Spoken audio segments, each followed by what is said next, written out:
Magandang araw mga lods. Ako nga pala si Mahinang nila ng TV. Ngayon, i-like and share naman ang ating Facebook page at ang ating YouTube account. Kaya na rin, like and share ang ating mga videos. Ngayon ako'y naghuhukay. Gagawa nga pala kami ng kubo-kubuhan at ng luto-lutuan. Kaya hintayin nyo mga lods, matatapos rin namin yun. 4 na butas nga lang pala yung ginagawa kong kuhay na yan. Ngayon mga lods, uhukain ko na. Pasensya na nga pala sa aking shoot. Mga lods, tuloy sige, hukay, matatapos rin yan. Maraming salamat nga pala sa sponsor namin ng noodles at po sa maliit na pana na aking ginagamit. Yan mga lods, may tuwan-kot kami yung cameraman ko, patapad mga to. Baka tinatanong nyo kung bakit ko ginagawa to. Kasi naman, napakamahal naman. Mga bayarin ngayon, lalo na yung kuryente. Kuryente namin ang start. Ito, fast forward na yun. Gagawa na nga pala ako ng kalan mismo, mga lods. Ito nga pala ginawa ko. Meron na konting bakal at mga semento. Kaysa bumili pa tayo, yan. DIY na lang. Baka tinatanong nyo kung ano yan. Iluhan niya ng rep mga lods. And silip pa. Kala mo naman talaga expert. Malakas ka ba? Sino ko ba? Ikaw was incredible ko? Text-flex ka pa ng muscles mo. Tabs ka naman. Ano, kala mo, kaya mo ba talaga yan? Pipilitin pa talaga niya. Kala mo naman malakas. Ano tingin mo dyan? Value ng damit? Ano, yan. Sige, ulitin mo. Grinder pa. Sige. Idipat ka pa. Kala mo naman. Yan pala yung pusa naming si Ashi. Yan, lagi yung curious, lagi yan nakabantay. Kahit anong ginagawa namin. Ngayon mga lods, yan, tinuloy pa nga niya ulit. At bigla na lang may langis na lumabas. Siyempre, itutuloy pa ba yan? Sisipatin mo na naman. Kaya ba? Tutuloy mo ka? Matatapos pa ba yan? Ba't sinukuhan mo na? Mahinang nilalang ka talaga. Paano na to? Ganyan na lang, nilatatapusin.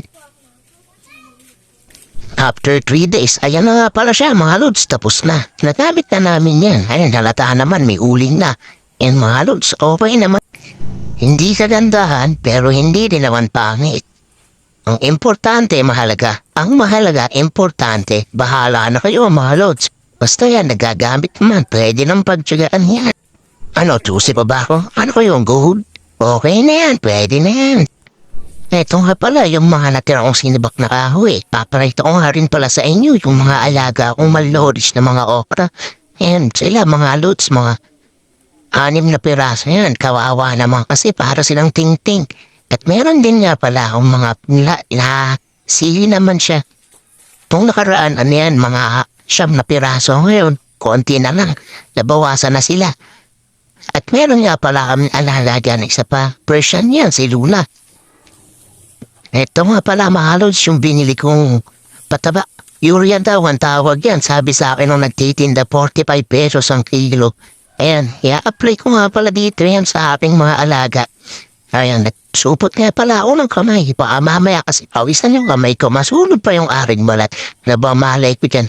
Ito nga pala mga lods, hindi ko alam kung tama yung ginagawa ko. Comment daw below kung paano ba. Tama ba yung aring ginagawa? Ayan, pala sila mga lods. Titingnan natin after 3 days yung usla ko naman laging sunod ng sunod. Huwag mong kainin, hindi yan chicha, mamamatay ka dyan.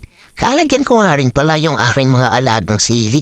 Ewan ko lang kung kaya nila yan o baka naman mamatay sila pagka nalusaw na yung pagdindigan ko. Ewan, makakalaman sila dyan mga lods. Good luck, sana mabuhay sila. Eto nga pala mga lods, yung natirang semento na ginawa natin kahapon. Ay 3 araw pala yung kalan na ginawa natin. Ito yung mga ginawa ko naman siya. Kinuha ko na. At ilalagay siya doon sa hig ng ating kubo-kubuhan at tutulutuan. Walot siya, kunyari expert, pero hindi naman talaga marunong. Sige, palahin mo ng palahin. Arala mo malakas ka. Flex ka na naman ang muscles mo. Alawan naman talaga. Patapos na yung video ko. Himala, naantang pa rin. Binantatsagaan mo pa rin ako. Maraming salamat nga pala mga lods mo. Ako sa mahinang nila ng TV. Paki-like and subscribe na lang mga lods. Thank you.